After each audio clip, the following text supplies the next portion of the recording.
Hello everyone, welcome you all to my channel and in my today's class. In today's class, we are going to complete exercise 12.1 of class 8th standard from NCERT book. The name of the chapter is exponent, same which we had done in the previous video. तो question number 1, 2, 3 and 4 हम लोगों ने अपने पिछले class में समझ लिया है और आज के इस क्लास में मैं आपको आगे के प्रश्नों का हल करके बताने वाला हूं और उसे समझाने वाला हूं। तो I request you to not skip the video, watch till the end and one request in the beginning of the video कि if you have not subscribed the channel till now, please मेरे channel को subscribe कीजिए because you know I am doing a lot of work, hard work, right, to make the video, edit and upload, but I don't get response which demotivates me. तो चलिए हम लोग video को शुरू करते हैं और क्वेश्चन नंबर 5, 6 and 7 को समझते हैं। Children, the next question, that is question number 5, is on the board where you all can see एक इक्वेशन यहाँ पर दिया हुआ है और हमें यहाँ पर जो एक वेरिएबल है m और वो भी पावर में है, एक्सपोनेंट के प्लेस में है, उसका वैल्यू निकालना है। That means if this is a equation then find the value of m। तो चलिए हम लोग m के वैल्यू का पता करते हैं, लेकिन इससे पहले एक फैक्ट है लीनियर इक्वेशन का and in addition with this topic exponent कि अगर दोनों साइड आपका बेस इक्वल हो जाए तो we can write exponent equal to exponent. That means if the bases are same we can write power is equal to power. That is true and we are going to apply this only to find the value of m for this given linear equation. तो यहाँ पर देखिए ज़्यादा घबराने की बात नहीं है बिकॉज पहले से ही हमारा बेस जो है वो सेम है, तो हमें कुछ ज़्यादा करना नहीं है। सिंपली 2-3 स्टेप में इस सवाल का हल किया जा सकता है। सबसे पहले यहाँ पर डिवीज़न का साइन है तो पावर का क्या होगा, सब्ट्रैक्शन होगा। तो ये देखिए मैंने इसको इस फॉर्म में लिख दिया and this equal to 5 to the power 5। एक स्टेप और कर दे रहा हूँ, 5 to the power m plus 3 is equal to 5 to the power 5। अब देखिए यहाँ पर जो हमारा लेफ़्ट साइड है वो भी सिंपलेस्ट फॉर्म में है और जो राइट साइड है वो भी सिंपलेस्ट फॉर्म में है। और सबसे मज़े की बात यहाँ पर ये है कि जो हमारा बेस है दोनों तरफ LHS और RHS में वो भी इक्वल है, वो भी सेम है, 5 and 5। तो after this we can write m plus 3 is equal to 5। Already I have told you कि अगर हम लोगों का बेस दोनों तरफ सेम आ जाए तो we can write power equal to power. और इस तरह से अगर इसके बाद हम लोग लीनियर इक्वेशन के कॉन्सेप्ट से अगर इसको सॉल्व करें तो this 3 will go to the right side और ये जो प्लस 3 है दिस विल बिकम -3 और इस तरह से जो m का वैल्यू आ गया वो 2 आ गया। काफ़ी इम्पॉर्टेंट क्वेश्चन है, एग्ज़ाम में ये सवाल आते ही हैं। अगर एक्सपोनेंट आपके सिलेबस में है तो इस टाइप का जो सम है वो डेफिनेटली आपको मिलेगी। लेकिन इस एक्सरसाइज में जो इस कैटेगरी का सम है वो सिर्फ एक ही है, तो आप जो है वो इस कैटेगरी के सम्स का प्रैक्टिस कीजिए और एक जो सम है मैं अपने शॉर्ट वीडियो में आप लोगों के सामने लाऊंगा, सिमिलर टाइप का सम। तो अब आइए अब हम लोग क्वेश्चन नंबर 6 को समझते हैं। Children, the next questions are on the board. इस नंबर में दैट मीन्स नंबर 6 में देयर आर 2 क्वेश्चन और मैं दोनों को बनाने वाला हूँ बिकॉज यू नो कि जो ये एक्सरसाइज है उसमें काफ़ी कम सवाल दिए हुए हैं, तो I don't want to leave any, right. तो यहाँ पर इसको इवैल्यूएट करने के लिए, इसके वैल्यू को निकालने के लिए जो सबसे पहले हमारा स्टेप होगा वो ये होगा कि जो पावर है ना, ये दोनों नेगेटिव पावर है, राइट।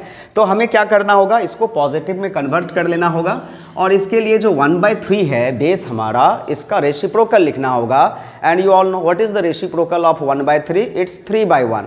तो 3/1 मीन्स ओनली 3। अगर डिनोमिनेटर किसी का 1 हो तो फिर वो कोई मायने नहीं रखता है। और इसको आप इस तरह से भी समझ सकते हो कि 3 divided by 1 is 3 only. A number divided by 1 is the number itself. So we can write here 3 to the power 1 minus 4 to the power 1. तो सबसे पहले हम लोगों ने क्या किया, यहाँ पर जो ये दोनों हमारा फ्रैक्शन था या फिर रैशनल नंबर कह लीजिए, इसका जो पावर था उसे हमने पॉजिटिव में कन्वर्ट कर दिया। तो 3 minus 4 is to the power -1, क्योंकि 3 to the power 1 is what, 3 only, no. 3 to the power 1 जो होगा वो 3 ही होगा। अब हम लोग को क्या करना है, 3 में से 4 को सब्ट्रैक्ट कर देना है, तो -1 का पावर -1 हो गया।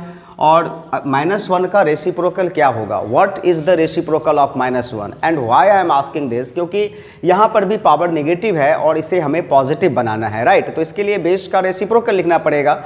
बट वी ऑल नो कि -1 का रेसिप्रोकल -1 ही होगा, 1 का रेसिप्रोकल 1 ही होगा। तो we can write here -1 to the power 1 और इस तरह से जो इसका आंसर है वो क्या हो गया, -1 हो गया, राइट। चलिए अभी हम लोग क्वेश्चन नंबर 2 को करते हैं। यहाँ पर 5/8 और 8/5 है, are they equal, the answer is no, the bases are different. तो सबसे पहले हमें बेस को सेम करना पड़ेगा। अब यहाँ पर एक मिस्टेक क्या करते हैं बच्चे, वो दोनों को चेंज कर देते हैं। तो अगर आप दोनों को चेंज कर देंगे तो फिर आप वहीं पहुँच जाएंगे जहाँ पर अभी है। तो या तो आप इसे चेंज कीजिए या फिर इसे चेंज कीजिए, दोनों में से एक ही चेंज कीजिए। तो मैं 5/8 टू दी पावर -7 को एज इट इज़ रहने देता हूँ, बट ये जो 8/5 है इसको मैं उलट देता हूँ, 5/8 कर देता हूँ और इसके लिए हमारा जो ये पावर है यहाँ पर जो नेगेटिव है, this will become positive, right, according to the law of exponent. अब देखिए दोनों जो हमारा बेस है वो इक्वल आ गया। तो 5/8 to the power -7 plus 4 as per the law of exponent कि if the bases are same then the power will be added if there are multiplication, there is multiplication, right? So this will be 5/8 to the power -7 and plus 4 will be -3। और अगर इसे हम लोग अभी positive में convert करें तो ये 8/5 टू दी पावर 3 हो जाएगा और 8/5 रेसिप्रोकल हो गया इसका, because the power was negative. 8 का क्यूब क्या होता है, 512 होता है, राइट। तो इसे मैं इस पेन से लिखूंगा 512 और जो 5 का क्यूब होता है वो होता है 125। तो हमारा आंसर हो गया 512/125। एंड आई होप ये जो मैंने आपको समझाया वो आपको समझ में आया, राइट। और अभी इसमें सिर्फ एक ही प्रश्न बचे हुए हैं, हम लोग वो भी कर लेते हैं। तो चलिए हम लोग अगले प्रश्न को समझते हैं। And the next question is on the board. This is simplification. That means इसे हमें सिंप्लीफाई करना है, राइट। सिंप्लीफाई करके इसके आंसर को निकालना है। तो यहाँ पर देखिए t टू दी पावर -4 और t टू दी पावर -8 है, और जब भी डिनोमिनेटर में कोई वेरिएबल हो ना तो देखिएगा उस प्रश्न में ये जरूर लिखा रहेगा कि this is not equal to 0, क्योंकि ये देखिए ये जो है ना प्रोडक्ट के फॉर्म में है। तो t अगर 0 हो गया ना तो वो अनडिफाइन हो जाएगा। तो प्रश्न में भी ये लिखा हुआ है, तो इस पर ज़्यादा फोकस नहीं करना है। ये जो क्वेश्चन बनाते हैं ये उनका हेडेक है, उनको देना ही पड़ेगा, क्योंकि यहाँ पर अगर कोई बीच में प्लस या माइनस होता तब फिर ये ज़रूरी नहीं था, क्योंकि अगर ये 0 हो भी जाता तो डिनोमिनेटर 0 नहीं आता। लेकिन जब ये प्रोडक्ट के फॉर्म में हो, फैक्टर के फॉर्म में हो, तो it is mandatory to mention here कि the variable is not equal to 0। और इसका रीज़न मैंने आपको बता दिया, क्योंकि ये अगर 0 हो गया तो ये पूरा का पूरा जो एक्सप्रेशन है वो एग्जिस्ट ही नहीं करेगा, डज नॉट एग्जिस्ट, और अनडिफाइंड भी आप कह सकते हैं। तो आइए हम लोग सबसे पहले जो 25 है और ये 5 है, तो इस दोनों के बेस को इक्वल करने के लिए 5 का power 2 t to the power -4 divided by 5 to the power -3 और इंटू 10 है। तो देखिए 10 जो है वो किसी सिंगल नंबर का पावर तो आता नहीं है, इसको हम लोग 5 इंटू 2 लिख सकते हैं, लेकिन उससे कुछ ज़्यादा होगा नहीं। लेकिन चलिए लॉ ऑफ एक्सपोनेंट है तो लिख ही देते हैं ताकि हम लोग अधिक से अधिक जो है वो एक्सपोनेंट के लॉ को यूज कर सके। लेकिन अगर आप नहीं भी लिखते हैं तो कोई फ़र्क नहीं पड़ेगा, बाद में कैंसिल करके आंसर जो है वो आपको मिल जाएगी। तो ये देखिए 5 का पावर 1 है, तो यहाँ पर क्या करता हूँ 5 to the power 2 into t to the power -4 divided by 5 to the power -3 और +1 होगा ना, क्योंकि इस दोनों के बीच में तो मल्टीप्लिकेशन है। तो -3 और +1 -2 होता है और एक 2 यहाँ पर है and t to the power -8। अब क्या करना है 5 टू द पावर 2 और नीचे में 5 टू द पावर -2 है, तो जब ये ऊपर जाएगा तो ये हो जाएगा 5 का पावर 2 और ये माइनस जब ऊपर जाएगा सो दिस विल बी +2। ये देखिए 5 टू द पावर -2 है, जब हम इसे ऊपर ले जाएंगे तो 5 टू द पावर +2 होगा और दोनों के बीच में मल्टीप्लिकेशन का साइन है तो पावर का एडिशन हो जाएगा into t to the power -4 और ये जो -8 है दिस विल ऑल्सो बिकम +8, क्योंकि हम लोग इसे न्यूमरेटर से डिनोमिनेटर में शिफ्ट कर रहे हैं, राइट। अभी चलिए इसको देख लेते हैं। ये 5 टू दी पावर 4 हो गया और ये टी टू दी पावर 4 हो गया और यहाँ पर नीचे में एक 2 जो है वो सिंगल बच गया बेचारा। तो 5 का पावर 4 क्या होगा, 5 1 जा 5 इंटू 5 25, 25 इंटू 5 125 एंड 125 इंटू 5 625। तो 625 अपॉन 2 और ये टी टू दी पावर 4, तो ये जो है वो इसका आंसर हो जाएगा, राइट। तो आई होप कि ये आपको समझ में आ गया होगा। इसमें एक सिंप्लीफिकेशन और है तो हम लोग उसे भी बना लेते हैं। जो अगला प्रश्न है 7 का नंबर 2 सिंप्लीफिकेशन, वो बोर्ड के ऊपर है। तो आइए अब हम लोग इसको सिंप्लीफाई करते हैं। तो इसमें देखिए 3 to the power -5, 10 to the power -5 है, 6 है। तो इसमें जो 10 और 6 है these two are the composite number, इसके 2 से ज़्यादा फैक्टर है। और 3 और 5 जो है वो प्राइम है, तो इससे तो हम लोग बेस को कुछ ज़्यादा कर नहीं सकते हैं, तो 10 और 6 को हम लोग कर लेते हैं, राइट।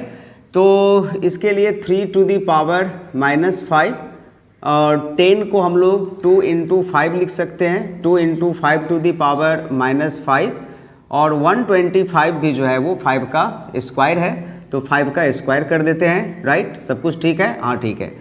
चलिए this divided by 5 to the power -7 और ये जो 6 है इसको भी हम लोग 3 इंटू 2 6 होता है तो लिख लेते हैं, और जो पावर इसका है वो -5 है तो वो दे देते हैं। तो आई होप ये जो स्टेप है वो तो कम से कम आपका क्लियर हो ही गया होगा, राइट।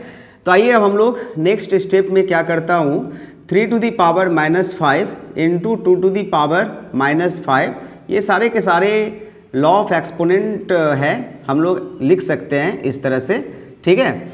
और मैं कोशिश कर रहा हूँ कि अधिक से अधिक जो है वो एक्सपोनेंट का लॉ यूज करके इसको सिंप्लीफाई करूं।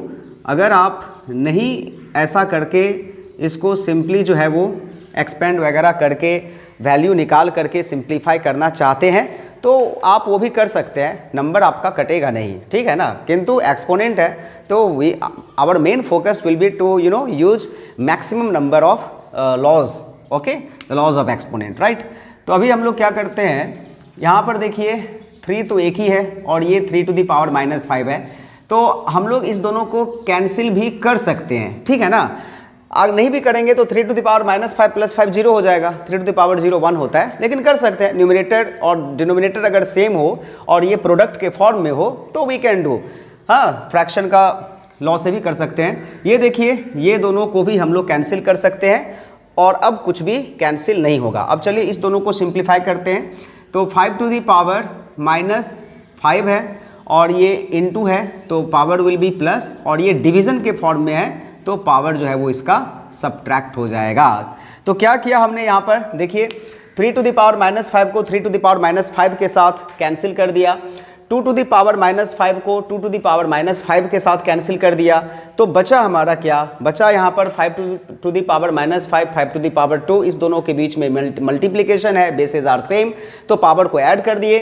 और यहाँ पर जो है वो डिवीजन के फॉर्म में था, लेकिन यहाँ पर भी बेस इक्वल है, 5 ही है, तो इस पावर को सब्ट्रैक्ट कर दिए। क्या हुआ, 5 टू दी पावर -5 और +2 -3 होता है, और माइनस प्लस 7 हो गया, तो -3 और +7 4 हो गया, और 5 टू दी पावर 4 अगेन, 5 5 जा 25, 25 5 जा 125, एंड 125 5 जा 625, तो जो इसका आंसर है वो अपना 625 आ गया। ठीक है ना, ये सिंप्लीफाई हो चुका है, और ये देखिए सिंप्लीफिकेशन हमारा कंप्लीट हो गया। आई होप ये आपको समझ में आ गया होगा, right children. With this we have come to the end of today's class, that's all for today.